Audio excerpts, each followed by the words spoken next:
Palabra Comprometida Ediciones.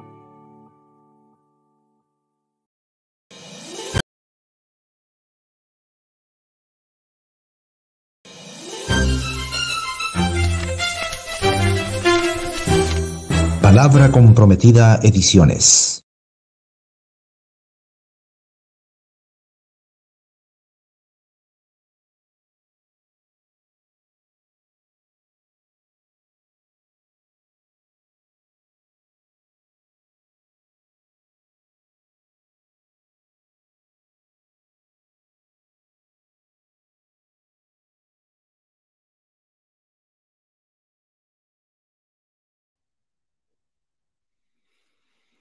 Muy buenas tardes, muy buenas noches, estimados y estimadas asistentes. Les agradezco mucho por tomarse el tiempo para estar presente en este programa de Palabra Comprometida Ediciones. Y el día de hoy vamos a hablar sobre la identidad, que es un elemento crucial, especialmente a la hora de las definiciones políticas y también personales. Bueno, nuestra vida está ligada a la sociedad. Estamos construyendo una sociedad. Desde Chile estamos reconstruyendo una sociedad y se habla de diversas identidades. Ha aflorado ahora este concepto en vista de que hay muchas identidades, ¿no? La mujer, afrodescendientes, pueblos originarios, diversidad sexual. Entonces, me parece necesario poder hacer un abordaje a este concepto que está en discusión, que está siempre en debate. Podemos decir que la identidad surge en la edad moderna, es parte de la modernidad, y tiene que ver con el descubrimiento del yo. Ya no es una institución como la iglesia, ya no es Dios en el sentido de manera, Dios entendido de manera institucional, porque bueno, no quiero decir, ¿no? Aquí respaldar un rechazo a Dios o cuestionar a los quienes creen. Yo mismo, en alguna medida, he participado en las instituciones religiosas y, bueno, no es el objetivo aquello, sino más bien el de enfocar que en la modernidad se autonomiza el ser humano de la tutela de la iglesia y por lo tanto surge el yo, ¿no? Tenemos a Descartes, el ego cogito ergo sum, eh, yo pienso y en consecuencia existo. El yo importante en la epistemología y también en la literatura. El yo o la identidad en este caso es una narración, es una reflexión, cómo nos comprendemos a nosotros mismos, una autocomprensión.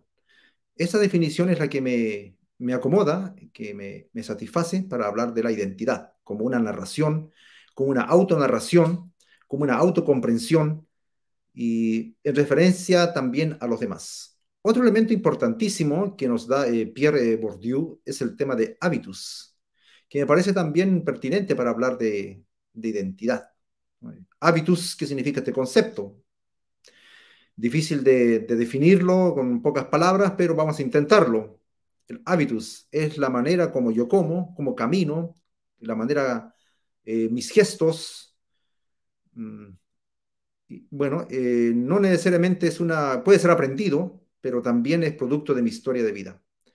El hábitus es em, la manera como yo enfrento, ¿no? Mis relaciones, eh, suscribo diferencias, en fin, desde cómo camino, cómo leo, qué leo, en fin, y esto me parece interesante porque en la teoría de Bourdieu también se habla de campo, y existe el campo económico, el campo político, el campo literario, distintos tipos de campos, donde las personas que se denominan agentes en esta teoría, agentes, actores, participan con sus hábitos.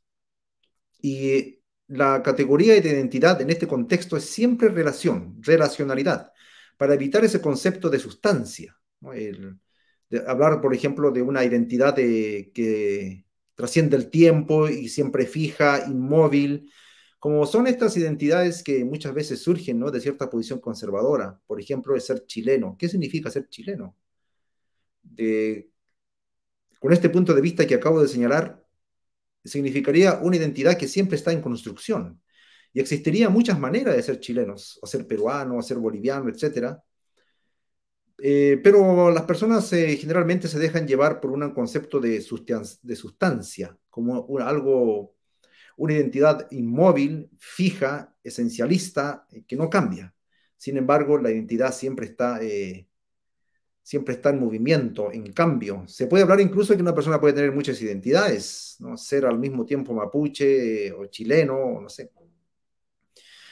Bueno, les mencionaba de que existe un campo de lucha, un campo, la categoría de campo de Pierre Bourdieu es una categoría para comprender que el ser humano no está aislado, no es un ente solitario, sino siempre está en relación, está en competencia, está en lucha por la distinción, por recursos, por reconocimiento, por lograr legitimación, siempre está en un campo donde se relaciona con los demás y la identidad, por supuesto, se define en oposición.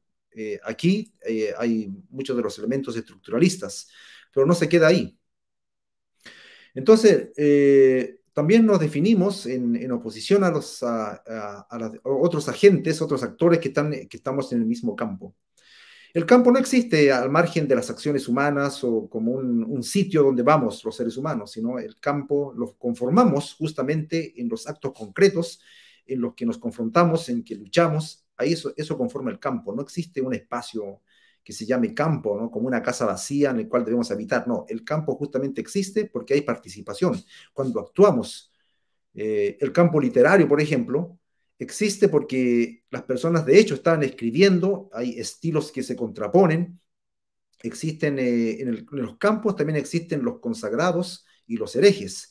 Los consagrados son aquellos que logran mayor capital económico y social fundamentalmente y cultural para poder participar de ese campo y por lo tanto tener algún reconocimiento, legitimación. Y están los herejes quienes intentan ocupar el lugar de los consagrados. Entonces es un campo de luchas. Bueno, vuelvo a repetir, campo social, campo económico, campo literario, campo político, y bueno, en la teoría de Pierre Bourdieu podemos ahondar sobre este concepto de campo y este concepto también de habitus, que no es completamente determinante, pero el ser humano no es totalmente libre para hacer lo que le da la gana, ¿no? Eso es un discurso más político de hablar de la libertad absoluta, ¿no? El individuo es libre para decidir, ¿no? En realidad, nadie es libre para elegir, así de manera como se lo plantea, ¿no? Como lo plantean algunos liberales, no quiero generalizar, que hay una libertad individual para elegir. Estamos determinados por los capitales, ¿no? Las personas logran a través de su vida, reciben como herencia capital económico, y eso ya se entiende, también lo hablaba Marx, ¿no?, capital económico, pero Pierre Bourdieu va más allá, habla de capital social, son los contactos que tengo, por ejemplo, estudio en un colegio, y ahí, un colegio de élite, hay muy buenos contactos que me van a permitir en el futuro conseguir un trabajo o tener un puesto. Está el capital social, los buenos contactos que se tienen, por ejemplo, está el capital cultural, los diplomas que puedo conseguir en base al estudio, reconocidos, legítimos, que, bueno, el capital cultural, el capital económico, el capital social. Podemos nombrar esos tres tipos de capitales que son importantes, pueden haber otros, pero estos son importantes. Entonces, de alguna manera, esos tipos de capitales, quienes lo posean en un mayor grado, van a estar tan destinados a ser exitosos en el campo en el que participen, ya sea el campo literario, el campo cultural, el campo político, el campo económico, porque han acumulado una cantidad de capitales. Y los que no tengan esos capitales van a intentar obtenerlos para poder también ser legitimados y figurar en el campo y lograr algún beneficio. En fin, lo que quiero señalar en pocas palabras, porque no voy a exponer aquí la teoría de Pierre Bourdieu, sin embargo, lo que quiero señalar es que la identidad se define por la oposición. La identidad se define en un campo de luchas. La identidad se define cuando soy agente, soy actor, no como una sustancia, sino como las relaciones que establezco en concreto en determinado campo de lucha, de competencia, de lucha por el reconocimiento. Ahí va surgiendo una identidad. Y por supuesto también he señalado al comenzar que es una autonarración, una reflexión, una autocomprensión de mi propio yo, de cómo yo me veo a mí mismo, considero también cómo me ven los demás, las demás personas, cómo me ven a mí las demás personas. Y bueno, eso podríamos tomarlo como un primer elemento. Vamos a ir retomando estos conceptos, que son los conceptos iniciales, como para desplegar después varias categorías, por lo menos tengo 16, no son, bueno, no son categorías, son elementos, mejor, elementos, a partir de los cuales voy desarrollando el tema de la identidad. La memoria y el olvido es muy importante para la construcción de la identidad. Estoy pensando concretamente en las identidades que se están reivindicando en este tiempo, ¿no? Las identidades de sujetos, ¿cómo le denominamos? Sujetos subalternos, sujetos subalternizados, que interpretan la historia de América Latina, de Abya Yala, como un colonialismo permanente y la negación. Ya hablamos de afrodescendientes, de mujeres, eh, homosexuales, lesbianas, de jóvenes, de pueblos originarios, y se puede alargar la lista. Antes, siguiendo estas corrientes emancipatorias de América Latina, de la filosofía de la liberación y de la teología de la liberación, se hablaba de sujetos, ¿no? Que las personas despreciadas, abandonadas, como diría Marx, ¿no? Aplastadas, olvidadas y ninguneadas, dirían a otras personas, se hacen sujetos de su propia historia. Es decir, si tomamos elementos de la literatura, ya la historia no la escriben una élite, el sector dominante, la cultura dominante, sino que cada quien eh, puede escribir su propia historia. Los pueblos y las personas pueden escribir su propia historia, y donde ellos son los principales protagonistas. Ya no escriben la historia de los otros, la cultura dominante, etcétera, sino cada persona escribe su propia historia. Y de esa manera se hace sujeto de su propia historia, sujeto de la historia. Eso más o menos planteaba a grandes rasgos la teología o la filosofía de la liberación, que son las teorías más conocidas, más reconocidas y que han causado revuelo en el mundo en su momento, ¿no? Década del 60, 70, hasta los 80. Y bueno, la filosofía de la liberación se siguió desarrollando. En otro video hemos expuesto aquello. Eh, y bueno, eh, expusieron esa idea, ¿no? Del sujeto de la historia, como el ser protagonista de la propia historia. Ahí también está el tema de la identidad. Luego, ya entrando a la década del 90, recordemos con el grito de rechazo a los 500 años de colonización continua, surgió el sujeto, pueblo originario, los sujetos indígenas. Y también en la década del 90 comienza a hablar de los afrodescendientes, y de las mujeres, no todo lo que es en el ámbito teológico y filosófico, la filosofía desde la mujer, filosofía feminista, teología feminista, y bueno, muchos estudios que hay desde esta perspectiva. Entonces, nuevos sujetos que surgen para reclamar también ser protagonistas de su propia historia, de escribir ellos la historia, de ser dueños de su destino. Eso se habló bastante.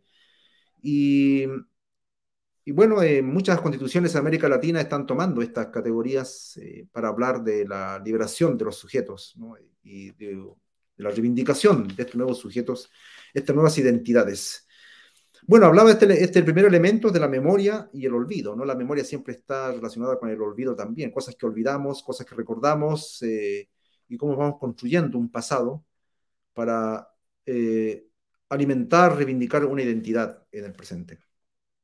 Otro elemento, no voy a detener, voy a nombrar estos elementos y voy a ir desarrollándolos, tengo escritos 16 elementos que he logrado destacar para hablar de la identidad. Otro elemento es quién queremos ser, ¿no? El horizonte de expectativas, como diría Gadamer, el tema de las utopías también. Claro, algunos dicen, no, las utopías son meras fantasías, pero sin embargo es importante, ¿no?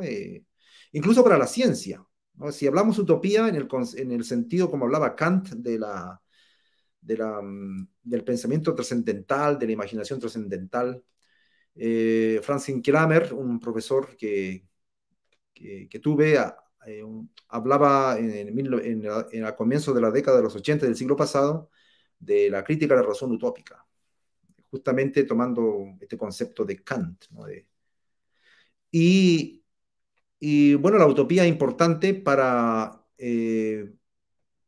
generar un horizonte de expectativas que nos permiten desarrollar, avanzar. Incluso en la ciencia les mencionaba, haciendo una analogía con los tipos ideales de Max Weber, y que son importantes, ¿no? Los tipos ideales no es que existan, pero son importantes para lanzar hipótesis, y por lo tanto es la manera como avanza la ciencia. De la misma manera, la utopía es importante en el movimiento social y político, en el tema de la identidad, el horizonte de expectativas, citando a Gadamer otra vez, lo menciono, para formular estas ideas de quién queremos ser. Y también está el tema del deseo, que es fundamental a la hora de quién queremos ser. Un tercer elemento tiene que ver con los instrumentos para las políticas de identidad. Los instrumentos. En este caso, yo estoy haciendo una investigación donde resalto el instrumento de la literatura como una herramienta bastante apropiada para formular identidades. Por ejemplo, todo lo que es la literatura aymara en el norte de Chile, la literatura mapuche, la literatura de afrodescendientes, la literatura de mujeres. No es que queramos ponerle necesariamente un apellido a la literatura. Alguien dice que la literatura es una sola y no hay por qué ponerle apellidos. Sin embargo, son literaturas que muestran elementos que hacen a la identidad. Justamente tiene que ver con la narración, ¿no? Como lo plantea también el psicoanálisis, ¿no? La narración de sí mismo, como un elemento de la curación por la palabra.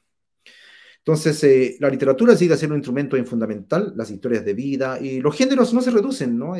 Como he visto muchas veces que lo quieren reducir a novela, cuento, poesía, ensayo, texto teatral. Los géneros son tan diversos, tiene que ver también con la vida, ¿no? George Lukács, en este sentido, tenía razón en su ensayo El alma y las formas, cuando hablaba que en realidad es la vida la que impulsa un determinado género, y no necesariamente un género debe apresar a la vida, ¿no? Cuando un género se establece, se sedimenta, se anquilosa, entonces es como que el género literario apresara a la vida y lo vuelve, ya no es una cosa que se mueve, ya no es vital, sino es algo muerto, ¿no? Porque el género se institucionaliza y como toda institución se anquilosa y es necesario su renovación. Por eso en América Latina podemos hablar de muchos géneros literarios, ¿no? Hablar de novela, cuento, poesía, eso ya yo creo que está bastante superado. Existen muchísimos géneros literarios. Y incluso en la cultura judía, en la Biblia, podemos ver una cantidad de géneros, ¿no? Literarios que no se reducen a unos cuantos solamente. No a la hegemonía de los géneros, sino incluso a hacer la hibridación de distintos géneros. Un cuarto elemento es el idioma. Y uno es el idioma, ¿no? Como decía Amin Maalouf, novelista, naturalizado francés, pero que viene del Líbano, me parece, si mal no recuerdo, pero tiene un libro que es muy recomendable, Identidades Asesinas, donde muestra cómo estos fanatismos religiosos, nacionalistas, han causado, bueno, eso lo sabemos todos, pero él a eso llama identidades asesinas, ¿no? Causando grandes genocidios, matanzas, crímenes, estos fanatismos identitarios. Pero ahora él habla del idioma, que bueno, él habla varias lenguas, pero una es la lengua, la lengua íntima, la lengua del sentimiento. Otra es la lengua que se aprende, dice, que la lengua que se ama y que se desea aprender, como Borges aprendió el alemán, según él mismo lo señala en su testimonio. Y bueno, pero y también Borges decía, ¿no? Mi destino es la lengua castellana. Sin embargo, él también hablaba inglés, se le fue dado, el francés también le fue dado, como él mismo lo menciona. Pero uno es la lengua, que en la que él prefirió para expresar su literatura, su arte, sus sentimientos más profundos, que es la lengua castellana. Por algo dijo, mi destino es la lengua castellana. Es importantísimo el tema del idioma. En el caso de la cultura aymara en el norte de Chile, hay un peligro de desaparición del idioma aymara. Sin embargo, hay una gran responsabilidad ahí, ¿no? Del pueblo aymara de hacer este proceso de recuperación de su idioma, y no solamente de su idioma, sino de su cultura. Y creo que hay un proceso en ese sentido, y pienso que ahí existen muchas maneras de ser chilenos, ¿no? No existe una sola manera de ser chilenos, ¿no? A mí me parecía bastante extraño que cuando yo era niño se me enseñaba a bailar la cueca aquí en el norte de Chile. Ahora ha cambiado bastante eso. ahora se baila bailes andinos. Yo digo, no tengo nada contra la cueca, ¿no? Incluso lo bailo, lo he aprendido, pero es diferente cuando te lo imponen, ¿no? Y te hacen sentir que eso es lo oficial y lo tuyo no es. Lo tuyo no es lo oficial, no es lo que corresponde y en fin, te dice que no eres chileno. Así decían antes, ¿no? Había una violencia en la escuela muy fuerte contra las culturas andinas, contra los que nos narrábamos de otra manera, contra los que imaginamos de otra manera la sociedad, contra los que comíamos de otra manera, nos vestíamos de otra manera, mirábamos el mar de otra manera y teníamos una cosmovisión diferente, ¿no? Entonces es la imposición, el afán de homogeneizar, de volver al país monolítico. Entonces se hacía una violencia tremenda sobre los niños en ese tiempo. Ahora esto ha cambiado bastante. Y bueno, como dice Anderson, eso, en Comunidades Imaginadas, el Estado-Nación es una imaginación, es un imaginario. Y hay que ampliar ese imaginario, dicho sea de paso, ¿no? Hay que ampliar ese imaginario, hay que ampliar esa manera de narrarnos. Bueno, iré porque si no, no voy a llegar a los 16 elementos que he preparado para esta oportunidad. También menciono, esto ya lo mencioné sobre el campo literario, solamente ya mencioné el tema del campo como como un espacio hecho por las mismas acciones humanas, donde existe la lucha por el reconocimiento, por la legitimación, por lo que también Bourdieu llama una ilusión, ¿no? Lo que hace que me hace sentir que vale la pena participar de eso, ¿no? Que vale la pena participar, por ejemplo, en el campo literario, por algún tipo de reconocimiento, por algún tipo de beneficio, que vale la pena participar en el campo político. Eso se llama ilusión, como una categoría que postura Bourdieu. Bueno, entonces, eso del campo ya lo mencioné al comenzar, sería el quinto elemento. El sexto, el poder de la palabra para concebir comunidades e identidades. También de alguna manera lo he mencionado, pero quiero resaltarlo. Por eso lo puse como un elemento aparte, ¿no? El poder de la palabra. Bueno, se dice, la palabra crea realidades, la palabra genera mundos y es importante la palabra, el discurso, que algunos dicen, no, es mera palabrería, pero en realidad siempre está acompañado de un tipo de acción, no solamente es retórico, sino también está acompañado un tipo de acción. Es que no hay separación entre la teoría y la práctica. Siempre la teoría está generando algún tipo de práctica y toda práctica tiene de alguna forma alguna reflexión. Pero la palabra es importante. Es por eso que uno pide la palabra. No pide la palabra a alguien que tiene el monopolio del uso de la palabra. Pero en las luchas que estamos viendo en Abya que es el otro nombre, como dicen los cunas, este pueblo que habita entre Colombia y Panamá, tierra en plena madurez, tierra que florece, significa Abya.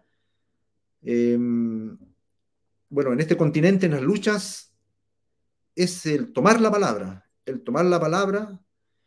vuelvo a repetir, y porque esto es un elemento que me parece muy interesante, para autonarrarnos, para decir quiénes somos, y no permitir que otros digan quiénes somos, ¿no? Y eso se ve también en la literatura, como trabaja Antonio Cornejo Polar en el Perú, la literatura indigenista, donde escribe un escritor que no es indígena, le escribe a un lector, su obra está dirigida a un lector que tampoco es indígena, pero sin embargo habla del indígena, hablan del otro que está invisibilizado.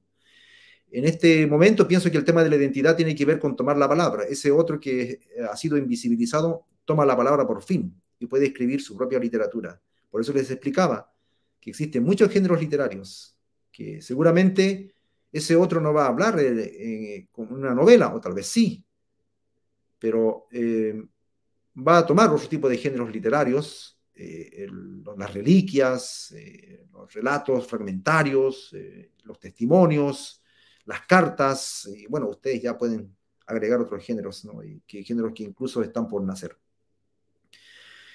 Un séptimo elemento tiene que ver con la herencia de los antepasados. De alguna manera, yo estoy usando aquí una chalina de tejido de lana de camélido, y por lo tanto son tecnologías que se pueden ver, que se pueden encontrar, que se pueden retomar, actualizar, y lo que llamamos herencia del pasado. También tiene que ver con el territorio, el tema de la identidad, el habitar un territorio en concreto. Ya no tanto esa identidad es abstracta, por ejemplo, ser chileno, ¿no? Es algo muy amplio, ser boliviano o ser peruano. Es un concepto muy amplio, ¿no? ¿Qué nos hace que seamos chilenos?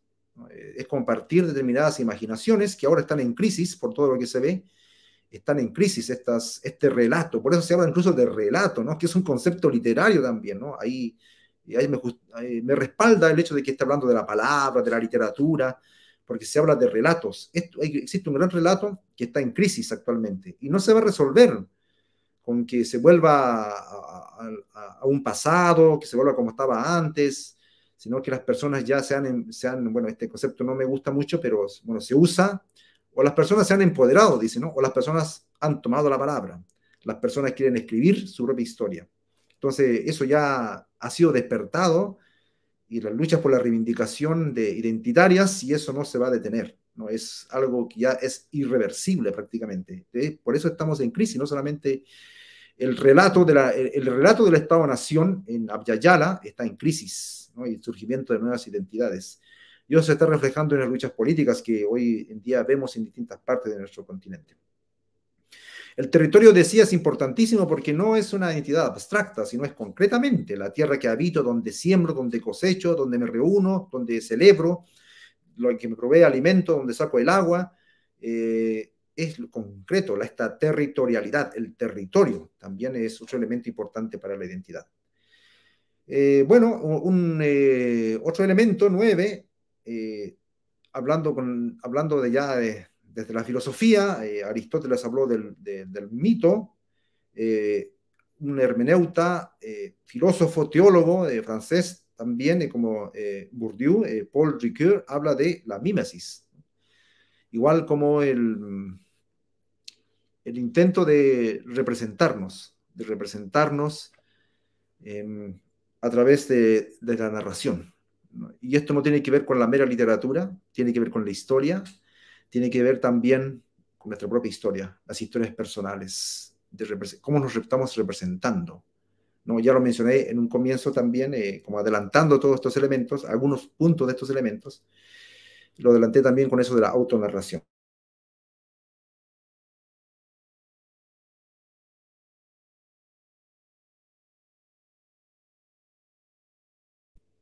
Con la resistencia, con la resistencia, ¿no? Si bien es cierto, hay una ilusión, ¿no? De tranquilidad, de Pax Romana, ya podemos llamar, ¿no? De que, bueno, Chile antes estuvo tranquilo y ahora ¿por qué hay tantos problemas? O antes estuvo más tranquilo y no había estos problemas y la culpa lo tiene alguien, ¿no? No sé, alguien tiene la culpa, los indígenas o los comunistas, no sé, alguien tiene la culpa, o los alienígenas, como decían, alguien tiene la culpa de que, pero no es tan así, sino que siempre ha existido una tensión. Lo que pasa es que a través de los medios de comunicación, a través de distintas formas, se ha mostrado como que siempre se vivió en paz y no hubo nunca conflicto, cuando eso no es cierto. Toda sociedad siempre está en permanente conflicto, no digo conflictos graves, pero está en conflicto. Había toda una cultura que estaba ahí, sin embargo, resistiendo de una u otra forma. No es que no existía quizás la manera de expresar esta lucha era diferente, pero había incluso una resistencia silenciosa, clandestina. Eh, Ahora, por ejemplo, en el norte de Chile, donde me sitúo, porque también hay que hablar del contexto, ¿no? Para no volver tan abstracto esto, ¿no? Ucha, estamos hablando de un lugar que no es de ningún lugar, ¿no? Uno siempre habla desde un lugar, ¿no? Incluso los filósofos europeos hablan de manera muy provinciana, pero creemos que ellos se sitúan, no todos, por supuesto, pero hay pretensiones de alguna filosofía de allá, las que conocemos, que se sitúan como si hablaran a nombre de la humanidad, a nombre de todo el mundo. Cuando Nietzsche dice Dios ha muerto, ¿no? Claro, ¿cuál Dios? ¿No? El Dios de él, o el Dios según la imagen de Dios que tenía Europa o su cultura. No puedo estar hablando de Huiracocha. Entonces, ahí se ve que son discursos con pretensión de universalidad, pero que sin embargo responden a una provincia determinada, a un territorio concreto, ¿no? Bueno, entonces con esto quiero decir que existía una resistencia clandestina, una resistencia de otro modo, en silencio tal vez, el silencio como una resistencia. Sin embargo, no significaba que todo era paz y armonía. No, eso es una ilusión. Siempre ha existido resistencia. De lo contrario, no se explica porque hay una continuidad, que este despertar, que desde la década del 90 y no se ha detenido este despertar, en este caso, por ejemplo, de los pueblos originarios, eh, ha sido gracias a una continuidad de resistencias en todo el continente.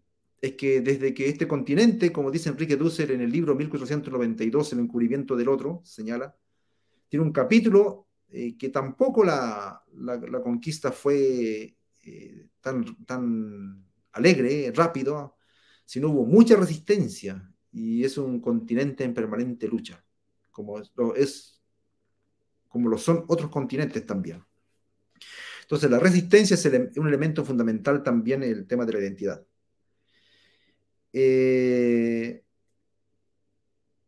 La distinción, que otro elemento, Pierre Bourdieu tiene la distinción, un título de su libro, Las bases sociales del gusto, en que señalan que, por ejemplo, las personas se inventan deportes, ¿no? Voy a poner un ejemplo rápido, ¿no? El fútbol está más relacionado al sector obrero, a la clase obrera, sin embargo, el golf o algunos otros deportes está más asociado a la clase, a las élites, qué sé yo, ¿no? Cuando todo el mundo empiece a jugar golf, seguramente las élites se van a inventar otro deporte, ¿no? El tener colegios apartados, etcétera, son universidades apartadas también, son formas de distinción social, ¿no?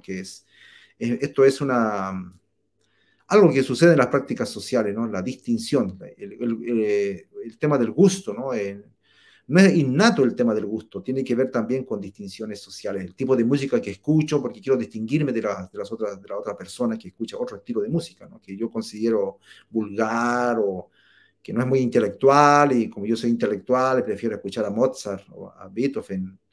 Sin embargo, bueno, estos compositores eran populares en Europa, pero aquí llega a ser un recurso de élite, ¿no? Y para distinguirme de la cumbia, qué sé yo, ¿no? Entonces, los gustos estéticos también tienen una explicación social, que es para distinguirse de otras personas, ¿no? La identidad también tiene que ver con esto, con el tema de la distinción social, y el gusto, por ejemplo, puede ser un elemento importante de análisis.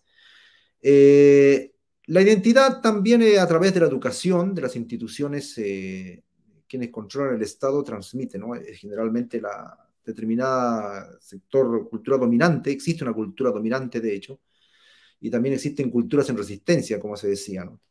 Y esta cultura dominante, de alguna manera, a través de la educación en especial, va difundiendo sus elementos, ¿no? de esa cultura. Y convenciendo, se puede decir, mostrando la ilusión, ¿no? Que es la cultura universal, es la cultura legítima a la cual todos debemos aspirar, ¿no? Y de hecho funciona bastante bien, y los instrumentos de educación son fundamentales en este aspecto.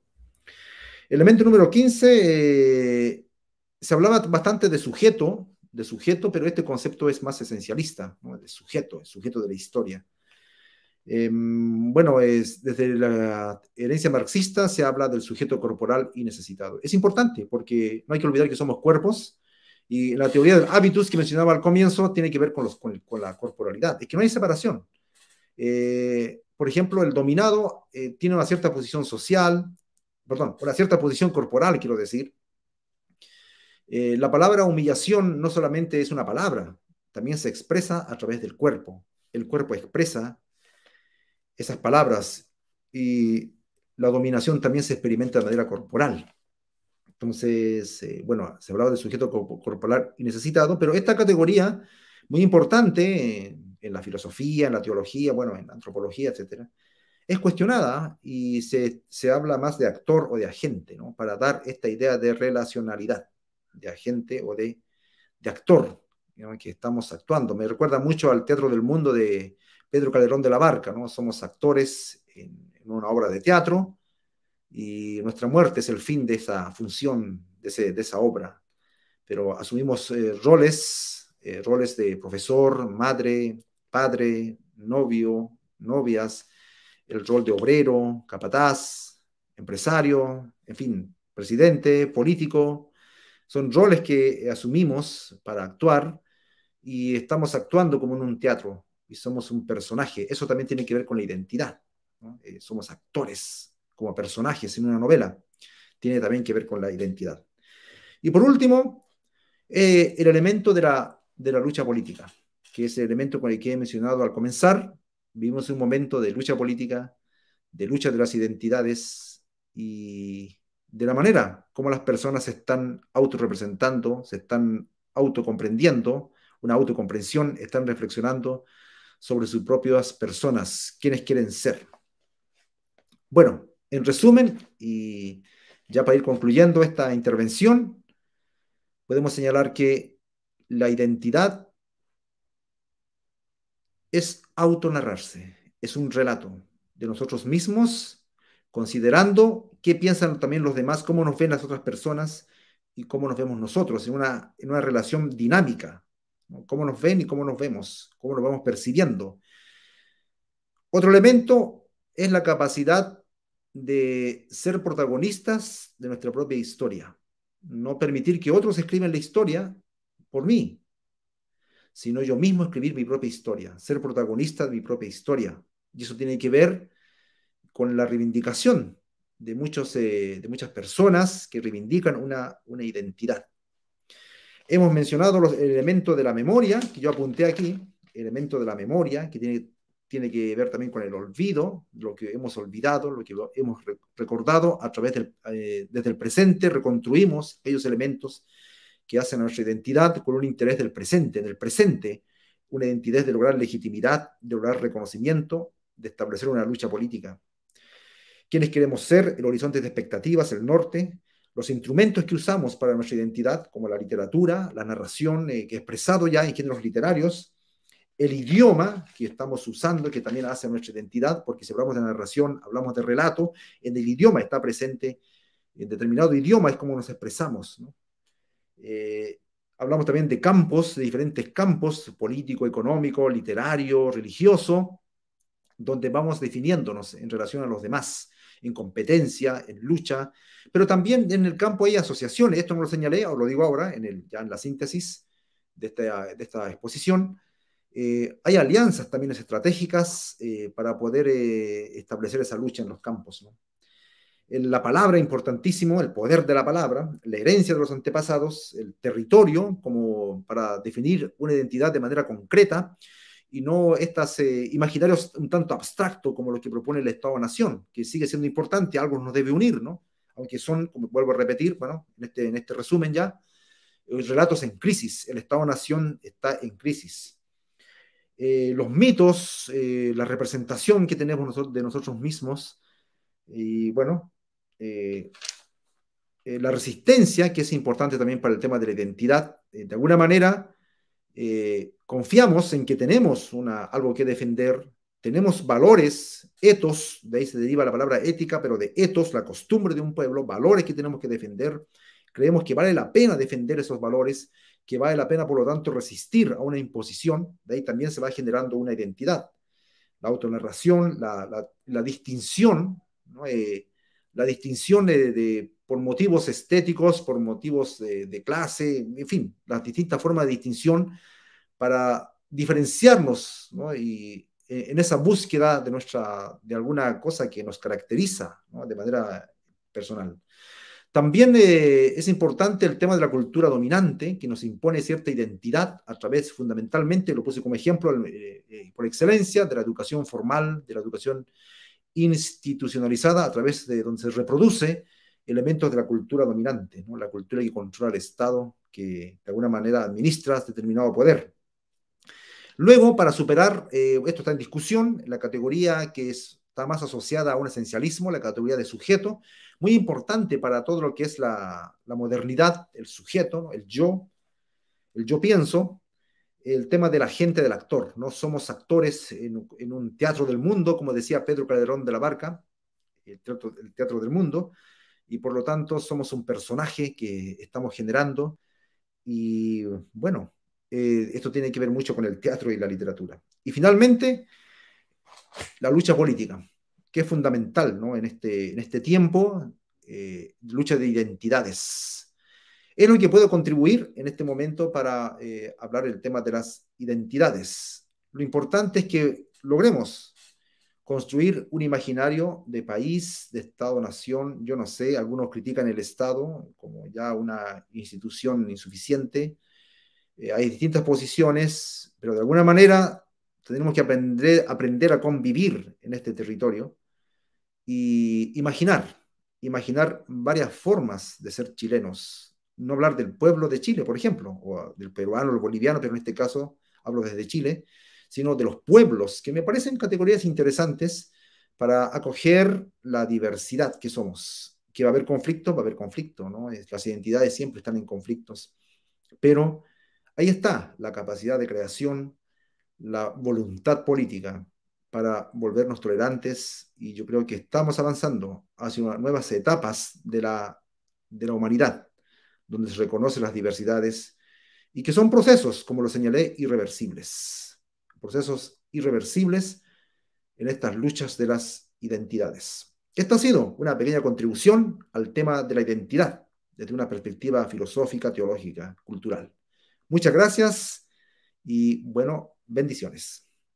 En un sentido amplio, ¿no? No solamente religioso, ¿no? Que les vaya muy bien, sea creyente o no del Dios cristiano. Lo importante es que sea un buen tiempo para ustedes, que sea un buen tiempo para ustedes, a pesar de los grandes desafíos que tenemos por delante, como personas, como familias y como sociedad en su conjunto. Hay más elementos que se pueden hablar de la identidad, pero he querido compartir estos, ¿no? Y, me faltó un elemento más, el hecho de que podamos construir comunidades, ¿no? Hay una diferencia entre sociedad y comunidad. La comunidad es algo más concreto, más territorial, es algo más de piel. Muchas gracias y que les vaya bien.